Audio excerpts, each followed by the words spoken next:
Franchement, si t'as ça, travaille pas avec cette personne. Toi, les 10 millions, tu les as faits, tu vois. Ouais. Qu'est-ce que tu pourrais te donner comme conseil justement avec cet œil d'artiste? Si effectivement on avait la possibilité d'appuyer juste sur un bouton pour dire stop, j'en ai marre de la vie. Bah moi je pense que j'aurais appuyé, tu vois, il y a bien longtemps déjà. Allez. Ah ouais, carrément, le son il sort de la caisse. On est prêt.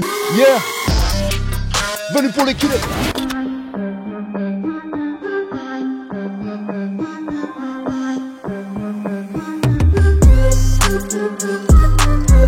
Aujourd'hui, on reçoit Sully Céphine, l'un des premiers rappeurs à avoir créé un empire en dehors du rap. Bah Sully, merci d'avoir accepté l'invitation. Avec plaisir, avec plaisir. Très très lourd, ça va être un épisode incroyable. Là, on est bien joué pour l'originalité de l'interview. Ouais. Merci. En fait, on a essayé de faire se croiser les différents univers. Nous, on vient un peu du rap, on est dans la tech. Ouais. Et tout ce qui est sport, tu vois, la performance, c'est autour de la vie d'un entrepreneur, d'un artiste. Absolument. Et du coup, je voulais parler de ça, tu vois, de la performance. Là, on est sponsor par la XP1. Yes. Est-ce que tu peux nous parler justement, toi qui es CEO de Rock the Street, de cette collab avec Helvetica? Ouais, avec plaisir. Alors, comment est née cette collaboration? Simplement du fait que Helvetica, c'est une marque dont j'aime le travail. J'aime aussi le créateur de cette marque parce que c'est quelqu'un de très talentueux. Il fait des vêtements de qualité. Et lui, en échange, il a beaucoup apprécié ma façon de communiquer, mes idées, donc tout le contenu que je pouvais créer. Donc il m'a demandé aussi, ça fait plus d'1 an, si je pouvais m'occuper un peu de créer du contenu pour Helvetica, photos, vidéos, voilà, m'occuper un peu de réseaux sociaux. Trop bien. Et on en parlait justement, tu me disais qu'il y avait une effervescence autour de la doudoune. Ouais, Comment tu l'expliques? Alors, nous déjà par rapport à Rock the Street, on a créé une marque on a commencé effectivement à faire des t-shirts, des hoodies, mais pas encore de grosses pièces. Et c'est vrai qu'il y avait, puis on a arrêté de produire aussi ces dernières années, mais on a quand même continué à faire vivre l'esprit de Rock the Street. D'accord, ok. Et là, moi j'avais prévu de faire un retour, et pour moi c'était l'occasion de faire un retour avec une grosse pièce, une pièce forte. Donc effectivement il y avait une attente de produits chez Rock the Street par cette clientèle. Et en l'occurrence, cette pièce qui est bien finie, de qualité, a beaucoup plu. Et c'est vrai qu'avec le logo Rock the Street, avec tous les petits détails comme la cagoule intégrée, les mitaines et les bretelles, tous ces petits détails font la différence par rapport à d'autres doudounes qu'on peut trouver sur le marché. Et un côté très technique en fait sur la Absolument, sur la pièce, effectivement. Le côté très technique amené aussi par Helvetica et la collaboration, le mélange d'idées, on a pu créer quelque chose de fort et de très intéressant, quoi. Trop bien. Pour rappel, pour ceux qui ne te connaissent pas, toi justement tu es un artiste, tu vois, j'ai même pas envie de te classifier, tu es vraiment un artiste où t'as crossé plusieurs univers dans l'art de manière générale. T'as été rappeur, t'as été beatmaker, ouais. Enfin tu t'es voilà. Toujours. Je le suis toujours, absolument. Toujours je serai jusqu'à la mort. Activité, ouais. T'as été créateur de marque. Ouais. Toi, parce que c'était à l'époque du streetwear, c'est quoi l'état actuel du streetwear justement, parce qu'on parle de collab entre Rock the Street et Helvetica. Et il y a de plus en plus de collabs, que ce soit Supreme, Louis Vuitton, bien sûr. Tu vois, les grosses marques avec des marques plus indépendantes, etc. Qu'est-ce que tu fais comme état actuel justement du streetwear? Ce qui est vrai, c'est que tu vois, le logo de Rock the Street, ce X symbolise la croisée des rues, des styles, des cultures, parce que l'union fait la force, le mélange la richesse.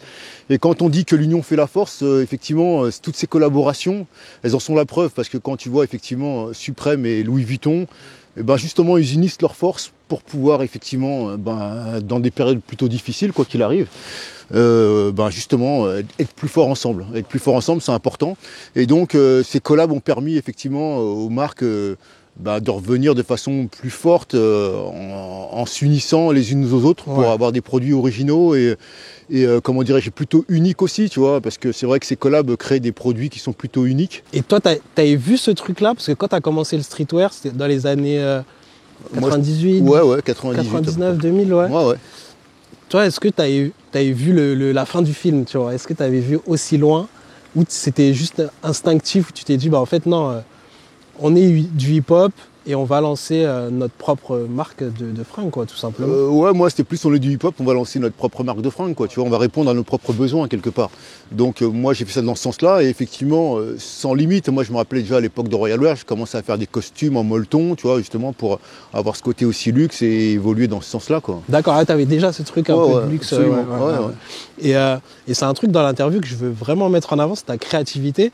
Tu as toujours eu 10 ans d'avance, tu vois, et on n'en parle pas, assez. Tout à l'heure, je te parlais justement, tu as fait un concert avec des violons avant Kanye. Pour moi, alors c'est un débat qu'on peut avoir, mais tu as lancé un peu l'emo rap, parce qu'en fait, avec, tu vois, ce truc de... Tu as cassé ces codes du rappeur, toi, tu montrais tes émotions, etc. Ouais. Ça n'existait pas à l'époque. Alors, maintenant, aujourd'hui, je sais pas si ça n'existait pas, parce que MC Solar, je pense qu'il les montrait quand même, ses émotions. Mais est-ce que, dans ce sens, je sais pas si... Ouais, il était dans la poésie, mais est-ce qu'il était dans l'émotion à ce point-là? Je sais pas. Je ne saurais pas te dire, mais c'est vrai que quoi qu'il arrive, effectivement, moi j'étais plutôt sur un créneau où plutôt naturel et qui je suis vraiment sans C'était pas réfléchi, quoi. Sans C'était porter pas de masque ou quoi. Ouais, dans le naturel. Et en ce qui concerne les violons ou autres, ouais, non, c'était, je sais pas, ouais, tu vois, toujours à chercher plus loin pour, tu vois, pour amener quelque chose de nouveau, quoi. Ça, c'est important pour moi, ça l'est aujourd'hui comme ça l'était hier. Ouais. Ok. Et comment tu te maintiens, justement Est-ce que tu fais de la veille, tu vois, pour rester, justement, toujours sharp Je pense qu'on a tous un talent pour quelque chose. Et moi, je ne me l'explique pas, mais j'arrive à capter ce qui plane dans l'air du temps, tu vois, peut-être avant les autres. Mais je suis toujours, effectivement, c'est peut-être aussi une grande sensibilité sur des choses. D'accord. Quand tu es très sensible aux choses, ben, tu les perçois et tu arrives à les développer. Et ce qui fait que ça te permet d'être en avance sur d'autres. Ok. Ouais. Et parce que c'est ça le but de l'émission, c'est vraiment que chaque univers, que ce soit les athlètes, les artistes, les entrepreneurs, se partagent des conseils. Et sur le premier épisode, on a reçu Théo Lyon, c'est un entrepreneur de dingue qui a 24 ans. Ouais. Il fait plus d'1 million de CA, tu vois. Très bien. Et là, il documente sur YouTube sa route vers les 10 millions. D'accord. Toi, les 10 millions, tu les as faits, tu vois. Ouais. Et qu'est-ce que tu pourrais donner comme conseil, justement, avec cet œil d'artiste à un entrepreneur? Comment il fait pour réussir à passer un peu les steps, tu vois, pour passer les next steps, quoi. Quel conseil je pourrais donner? Parce que c'est vrai que rien n'est évident, hein. Tu vois, chaque parcours a sa particularité. Mais moi, en tout cas, ce qui concerne mon parcours, c'est que pour aller loin, à partir du moment où tu n'es pas seul et tu es entouré, il faut savoir s'entourer des bonnes personnes. Ça, c'est super important. Faire confiance, mais toujours vérifier. Tu vois, faire confiance, mais toujours avoir un œil sur les choses. Ça, c'est important. Jamais dormir sur ses acquis. Toujours essayer d'aller plus loin, toujours travailler plus. C'est important si tu veux progresser et être numéro 1 sur ton délire, quoi, tu vois. Et comment tu t'entoures, justement Est-ce que tu as une trame où tu sais que... tu sais, tu vois vite... Tu as une période d'essai où tu testes? Disons que parfois, tu peux te dire, bon, cette personne, elle n'est pas la personne idéale avec qui j'aimerais travailler, mais elle peut m'apporter ceci, cela. Franchement, si tu as ça, travaille pas avec cette personne. Okay. Attends encore, même si c'est galère parfois, de trouver la bonne personne où tu vas te dire, ah, cette personne, c'est la personne dont je rêvais pour m'accompagner, tu vois. Okay. Il vaut mieux attendre de trouver la bonne personne que partir avec une personne qui peut t'apporter peut-être des finances, des trucs, mais en qui tu as moyennement confiance. Ouais, c'est ça. Mieux vaut attendre, même si c'est dur, même si c'est long, ça finira par venir, quoi. Ouais, c'est un sport d'équipe, quoi. Ouais. Au final, il faut que l'humain il prime sur juste lui, il m'apporte des capitaux. Ouais, parce que si tu pars avec une personne que tu sens moyennement, ça va mal se passer tôt ou tard. Donc, si tu tiens à ton projet, prends le temps de trouver les bons partenaires, quoi. Ouais. Et justement, Théo Lyon, lui, il nous disait qu'il faisait beaucoup de sport pour réussir à toujours rester performant. Ouais. Toi, est-ce que le sport, tu vois, c'est dans ta routine? Est-ce que tu mets des choses dans ta routine, justement, qui te permettent de garder vraiment la tête froide et toujours trouver des nouvelles idées, etc. Je pense que le sport, c'est important. Le sport, ça peut être simplement aussi faire des pompes régulièrement. Ça peut être simplement ça. Moi, ce que je fais aussi, tu vois. Quoi d'autre? Comment dirais-je, relativiser les choses. C'est important de relativiser les choses. Parce que Les choses sont graves, mais en même temps, rien n'est grave en fait. Tant que tu es vivant, que tu respires, tu es en bonne santé, tout est possible. Tu peux être au fond du trou, et tu vois, on l'a vu dernièrement avec l'équipe de France et l'Argentine. C'est un bon exemple du fait que tout est possible. Ouais. Comment tu peux arriver en deuxième mi-temps clair. et refaire un 2-2. C'est clair. Tu vois, arriver à un 3-3. Moi, j'ai éteint la télé à 2-0. Je me suis dit, ouais, c'est mort. Ouais, c'est mort. Je rallume la télé, je vois 2-2. Voilà. Wow. Et ben ça, au moins on peut en tirer quelque chose. C'est que ça prouve bien aux yeux du monde que tout est possible, même quand on croit que tout est perdu. Donc je pense qu'il faut garder ce match comme exemple par rapport à ça. Franchement, t'emboîtes ma prochaine question parce que je me disais, tu vois, j'ai lu c'est tout sur ton parcours, justement cette ascension au top. Et je pense que tu étais, en termes de marque, en termes de business, tu as atteint des sommets que peu atteignent, tu vois, en France en tout cas, venant de nos univers. Et après, tout s'écroule, tu vois. Tout s'écroule justement par ce manque de... Ah mince. On continue ? Tout s'écroule parce que mauvais partenaire aussi. Ouais. Hein ? Parce que mauvais partenaire. Mais... Tout s'écroule parce que mauvais partenaire ? Parce que manque de regard sur son propre business, trop de confiance, tu vois, aveuglé. Quoi. Et non, c'est grave intéressant parce que, comme tu dis, tout s'écroule à cause d'un mauvais partenaire. Comment on fait pour rester... parce que comment on s'en remet, tout simplement, comment on s'en remet, tu vois, de quelque chose comme ça quand on atteint le sommet, comment on se dit, ok, bah derrière, je prends le temps de prendre sur moi, de prendre soin de ma santé mentale. Parce qu'aujourd'hui, on parle beaucoup de santé mentale. Et les entrepreneurs, c'est ceux qui sont sujets, les entrepreneurs, les artistes, et les athlètes encore pire, qui sont sujets à une santé mentale où c'est que ça peut être compliqué. Il y a beaucoup de dépression, beaucoup de solitude. Complètement. Comment tu as fait pour t'en remettre, quoi ? Bah, en fait, la solution à ça, il n'y a que le temps qui peut être une solution à ça. Maintenant, c'est vrai que si on avait la possibilité, si chaque être humain avait la possibilité d'appuyer sur un bouton, simplement comme ça, pour se donner la mort à un moment de sa vie où il sent qu'il en a marre de tout. Je pense qu'il y aurait beaucoup de gens qui auraient appuyé sur le bouton et je pense que j'en ferais partie. Tu vois, parce qu'à un moment, tu dis, oh, j'en ai marre, tout me casse les couilles. Et si tu avais juste appuyé sur un bouton, heureusement que le suicide, c'est quand même plus compliqué que ça, tu vois. Mais si effectivement on avait la possibilité d'appuyer juste sur un bouton pour dire stop, j'en ai marre de la vie, j'en ai marre de tout ce bordel, tu vois. Ben moi, je pense que j'aurais appuyé, tu vois, il y a bien longtemps déjà. Après, effectivement, il faut avoir une force mentale. Et justement, mon témoignage par rapport à mon expérience, bah, je dirais à tous ceux qui écoutent qu'il ne faut jamais appuyer sur le bouton parce que même au fond du trou, on peut se relever. Et une fois de plus, ce match en est la preuve. Et j'en suis la preuve vivante aussi, tu vois. Et la plus belle chose peut-être en sortant du trou. Quoi. Ouais, carrément. Et si tu regardes derrière toi, tu dis, ben, en fait, c'est rien en fait. Tu vois, parce que la vie c'est long, la vie c'est un film. Déjà, tu as la chance d'avoir été sélectionné au casting de ce film de la vie. Il y en a pour qui leur rôle dans le film dure 5 minutes. Ils ont un accident, ils meurent, ils sont malades ou autres. Il y en a qui ne sont même pas sélectionnés, c'est-à-dire il y a des gens qui vivront même pas, tu vois, des enfants mort-nés ou autres, tu vois ce que je veux dire. Donc tu as la chance d'être sélectionné sur ce film, dans ce film. Donc joue ton rôle. Tant qu'on t'a donné de la place, joue ce rôle jusqu'au bout. Parce que quoi qu'il arrive, le film il se finit un moment. Donc tu as la chance d'être acteur du film, joue-le jusqu'au bout. T'arrêtes pas, et même si justement quand il y a du relief dans ton film, si parfois il y a des creux, des coups bas, des coups durs, bah c'est ce qui fait qu'il y a un relief qui est intéressant. Quand tu vas au cinéma et que tu vois un mec, il est en haut, il est en bas et machin, tu fais oh, le film de fou. Et ben c'est ta vie en fait, tu vois, et tu te rends compte que finalement tout ce relief enrichit ta vie et fait qu'elle est extraordinaire en fait, tu vois. Et plus tu as les couilles de te battre et de tenir même dans les moments difficiles, et plus tu es un héros, frère, en fait, tout simplement. Ouais, donc avoir le recul et se dire, ben non, en fait, ça fait partie du film. Exactement. Ça fait la beauté du film. Exactement. Quoi, et puis c'est comme un entraînement. Tu vas te dire, putain, je suis fatigué, j'en peux plus. Continue, cours encore, dépasse-toi, cours encore. T'es le meilleur, tu vois. Et toi, qu'est-ce qui t'a fait? Est-ce que tu peux être spécifique sur ce qui t'a fait tenir, j'imagine, la famille, l'entourage? Ouais, forcément, la famille, l'entourage, mais le temps, réfléchir. La musique aussi. Et puis t'aimes ça, en final. La musique, je te dis pas à quel point c'est salvateur. La musique, parce que toutes tes émotions, tout ce que tu ressens au fond de toi, que quelque part tu peux dire à personne, aussi de l'exprimer en musique, ça te sort. Et tu as créé dans cette période? Bien sûr. En termes d'entrepreneuriat, est-ce que tu as...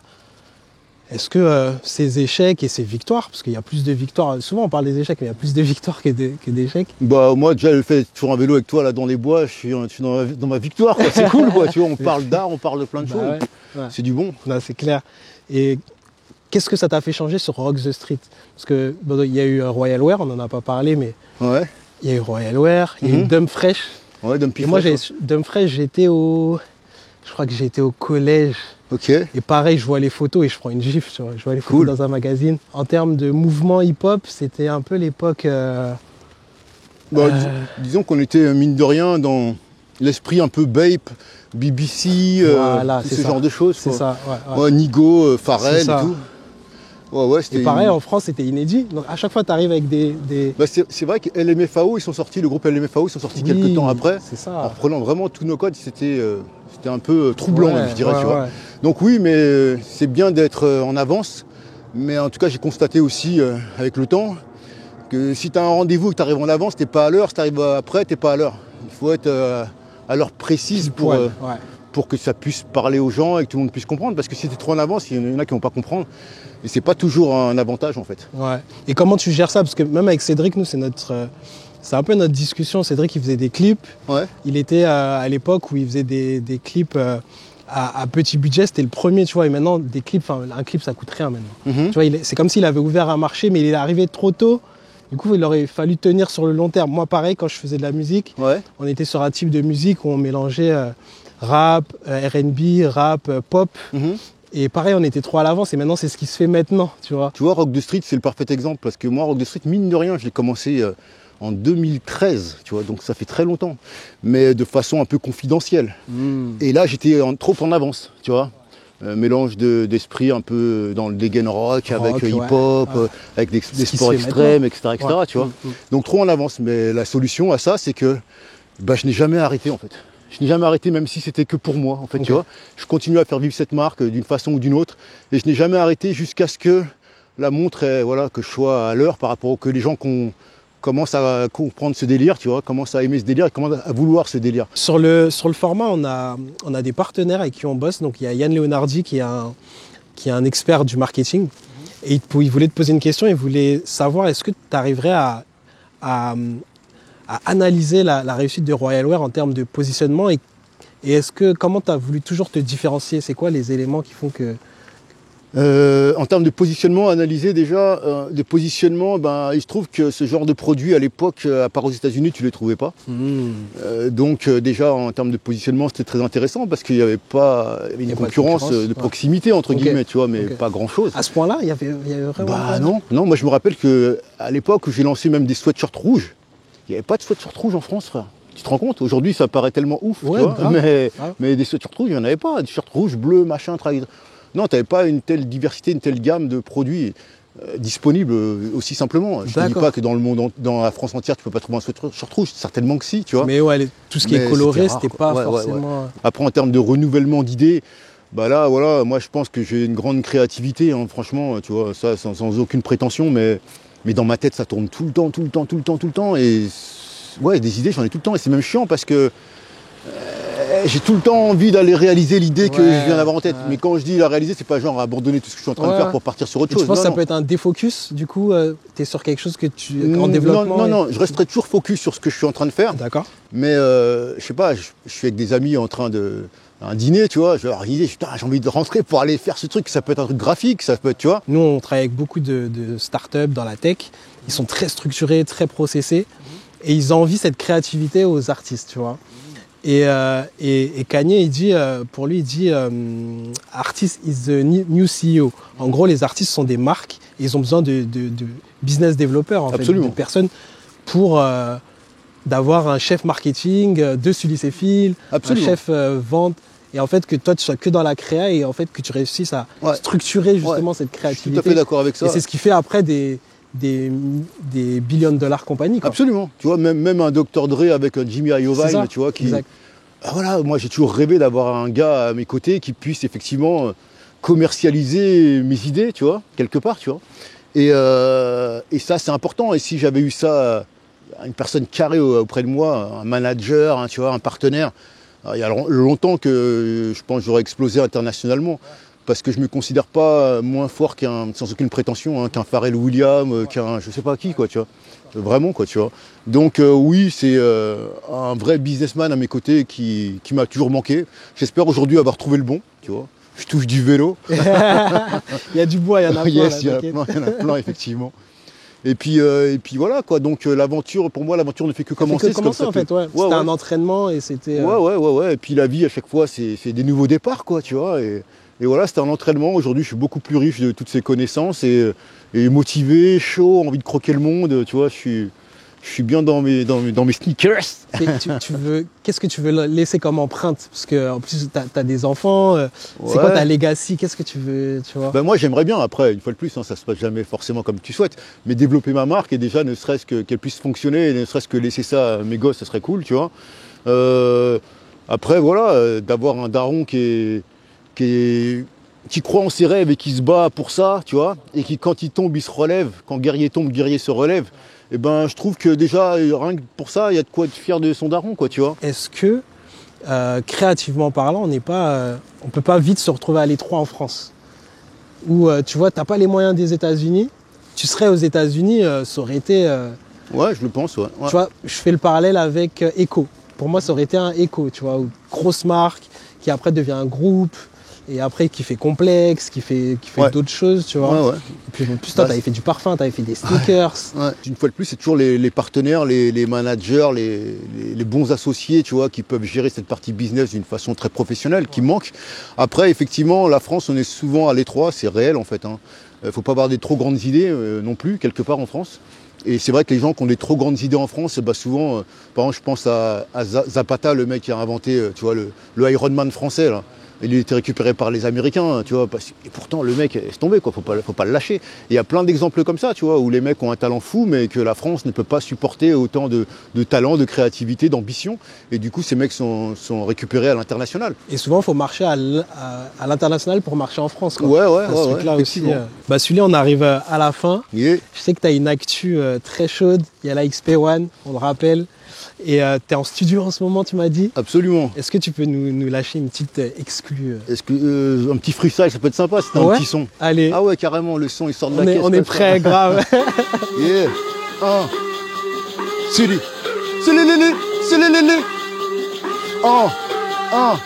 Venu pour les killers. Yeah. Venu pour les killers. Yeah. Venu pour les killers. Je prends la vibe, venu pour les killers, venu pour les flingues, venu pour les tuer, venu pour les killers, venu pour les flingues, venu pour les tuer, et ça raille, rien que ça raille, et ça raille, rien que ça raille, venu pour les flingues, venu pour les tuer, venu pour les killers. Venu pour les flingues, venu pour les tuer, venu pour les killer. Venu pour les flingues, venu pour les tuer, venu pour les killer. Killer, venu pour les flingues, venu pour les tuer. Hey, ça raille, hey, ça raille,